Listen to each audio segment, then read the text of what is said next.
Assalamualaikum warahmatullahi wabarakatuh. Nama saya Mesya Fitri Damara Sukma dengan NIM 125070301. Saya mahasiswa keperawatan semester 1.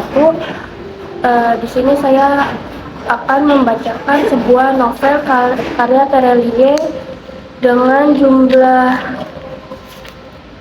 jumlah halaman 318.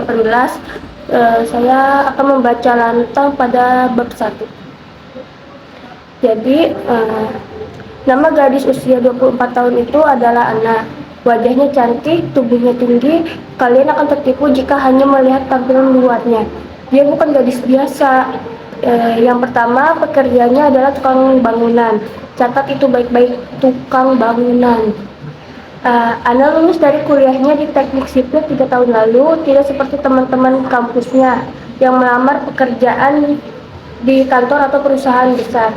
Anna memutuskan bekerja untuk dirinya sendiri sekaligus kuliah di jurusan arsitektur. Pekerjaan awalnya kecil, hanya diminta memperbaiki pagar rusak oleh tetangga, menambal tembok retak, atau mengganti keramik kamar mandi yang kusam. Dia sendiri yang melakukannya, menyeret ember berisi adonan semen, mulai memasang ubin, berlepotan di tangan, wajah, rambut, tidak masalah. Dia tetap semangat. Setahun berlalu, karirnya mulai naik pangkat, kliennya tambah banyak, namanya sering diperbincangkan. Kalian bayangkan sendiri ada perempuan yang menjadi tukang bangunan, cekatan memasang batu bata, atau memperbaiki keran air, atau memasang instalasi listrik. Apa? Kamu butuh tukang terpercaya? Saya kenal. Namanya Anna. Oh, lagi nyari tukang yang bagus. Namanya anak itu jago banget loh. Yang dari mulut ke mulut namanya mulai dikenal. Tidak akan mengecewakan lulus. Anaknya jujur, kualitas pekerjaannya mantap. Maka Anna mulai diminta membangun kamar, memermak ruangan, menambah lantai, meninggikan, merenovasi, hingga membangun rumah baru. 3 tahun berlalu, karirnya melompat jauh karena dia memang bukan tukang biasa. Anna punya ilmunya. Hari ini, dia punya 40 tukang dan 4 staf di kantor. Dia juga bukan kontraktor rendahan lagi. Salah satu proyek terakhirnya adalah menyelesaikan rumah bergaya tropis di lereng bukit menghadap laut. Itu bukan sekedar rumah, karena tahun lalu rumah itu termasuk dalam penghargaan rumah tropis terbaik di dunia. Diliput oleh majalah desain dan arsitektur internasional. Muncul dalam reportase acara televisi ternama. 10 atau 20 tahun dari sekarang tidak akan mengagetkan jika gadis muda satu ini akan menggarap proyek stadion Olimpiade atau bangunan penting lainnya. Dia berbakat dan sangat antusias. Demikian pujian media internasional. Bicara soal bakat dan antusiasme, itu benar. Sejak kecil, Anna antusias mengotak-atik bangunan. Jika anak-anak perempuan lain menyukai bermain boneka, dia memilih menyusun kotak-kotak, membangun sesuatu. Jika teman-teman hanya membentuk sesuatu yang tidak jelas saat bermain istana pasir di lantai, Anna tidak membangun mahakarya kastil-kastil. Sangat detail. Pernah dia membuat istana pasir ukuran 2x2 meter di salah satu pantai. Ratusan pengunjung mengerumuninya. Lebih asik memperhatikan gadis kecil dengan cemong dibanding menatap sunset sebentar lagi. Tetapi kalian keliru jika menebak kisah ini tentang Anna. Aduh, bukan. Dan inilah hal kedua yang akan membuat Anna spesial. Lantas, kenapa Anna harus terlibat dalam kisah ini? Entahlah, pada sebuah cerita baru bisa dicungkil melalui orang lain, atau boleh jadi karena bagi Anna, rumah tidak pernah semata-mata tentang bangunan fisiknya, bukan soal ubin, warna cat, genteng, kusen, melainkan emosi, perjalanan spiritual, dan jiwa-jiwa yang terlibat di dalam bangunan itu. Rumah adalah saksi bisu perjalanan manusia, 1-2 membentuk kisah yang bahagia, 1-2 menyusun cerita yang menyakitkan serta penuh air mata, dan lebih menarik lagi, 1-2 menjadi kisah yang susah didefinisikan masuk kategori mana. Itulah kisah ini tentang rumah, tepatnya tentang renovasi rumah. Tapi kenapa judul kisah ini Hello? Aduh, rumit dijelaskan sekarang. Mari kita mulai saja ceritanya. Jadi pagi itu pukul 9 sesuai janji yang telah disepakati tukang kita, maksudnya Ana, berangkat menemui klien baru. Mobil pick up yang dia kendarai, mobil operasional kantor yang sering digunakan untuk mengangkut bahan bangunan, perlahan masuk ke halaman sebuah rumah. Ana menahan nafas. Ups, dia tidak salah masuk bukan? Sekali lagi, memastikan menghembuskan napas. Ini kejutan, setelah sepanjang pagi banyak hal menyebalkan. Lokasi calon proyek barunya ini di luar dugaan. Saat staf kantor mengirim pesan tentang lokasi rumah yang harus dia lihat, hanya ditulis nama jalan dan keterangan. Rumah tua dengan pagar hitam, pohon palem besar, tidak akan sulit menemukannya. Ana sempat mengomel, apakah tidak ada alamat yang lebih akurat?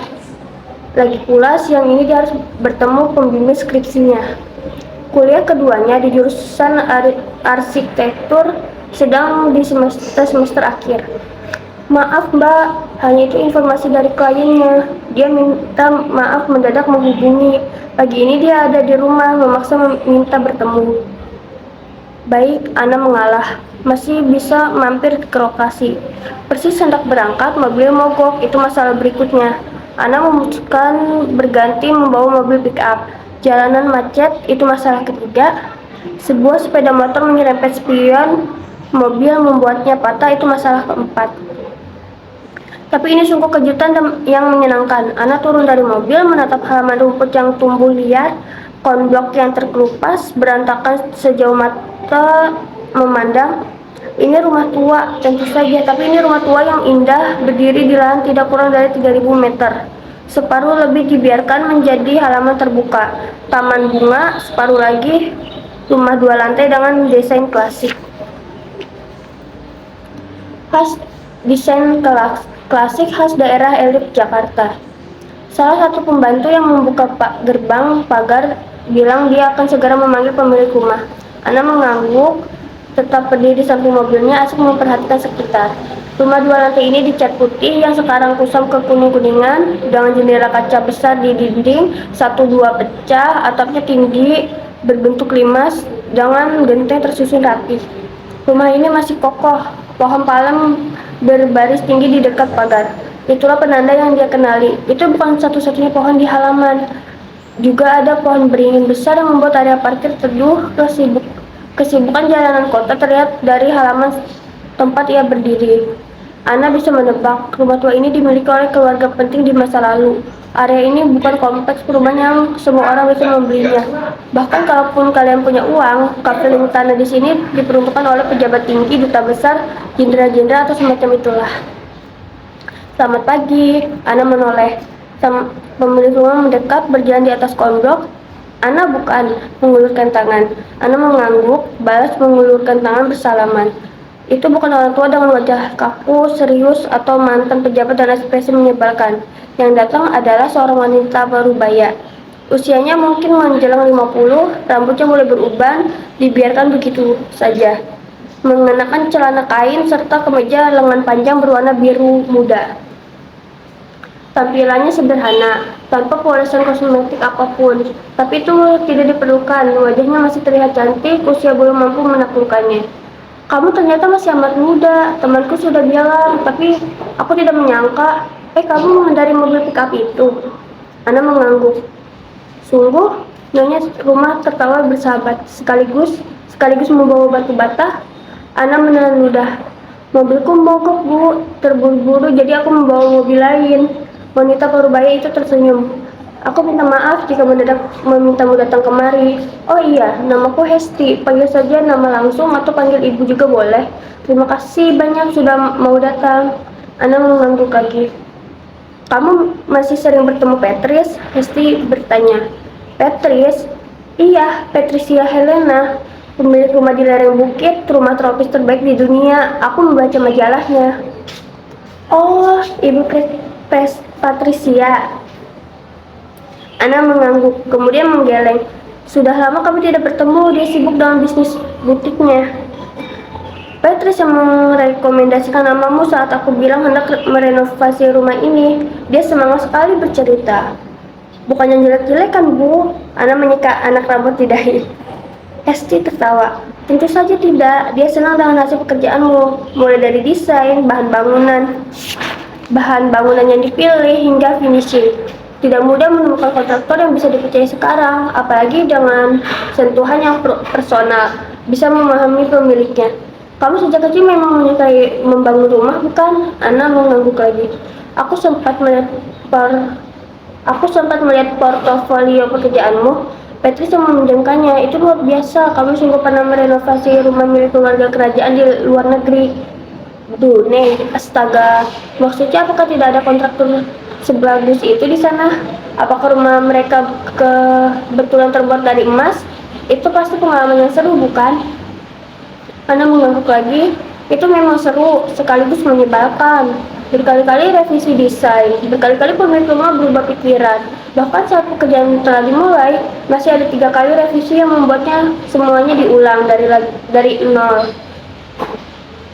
Ayo, mari perlihatkan rumah ini. Kamu harus melihat semua bagian sebelum memutuskan menerima pekerjaan merenovasinya, bukan? Rumah keluarga kami tidak mewah, tidak ada perabotan emas di sini. Tapi rumah ini sangat berharga bagiku, penuh kenangan. Pasti tertawarannya. Ana menatap wajah bersahabat di depannya. Pemilik rumah ini sepertinya menyenangkan. Itu biasanya akan membuat proses renovasi berjalan lancar. Mereka saling tatap sejenak. Kita mulai dari bagian mana, Ana? Maksudku, aku tidak terlalu paham tentang renovasi rumah. Aku tidak punya ide sama sekali diapakan rumah ini. Semuanya kuserahkan padamu. Aku hanya paham berjualan kerajinan. Pasti mencoba bergurau. Dari bagian belakang rumah, bisa antar aku ke sana, Bu? Pasti tersenyum, dia lebih dulu melangkah. Ana segera mengeluarkan buku catatan dan ballpoint dari tas ransel, lalu mengikuti Bu Hesti. Oke, itu bab satunya yang saya tadi bacakan. Mungkin kalau dilanjut bakal banyak banget. Cukup sekian dari saya. Wassalamualaikum warahmatullahi wabarakatuh.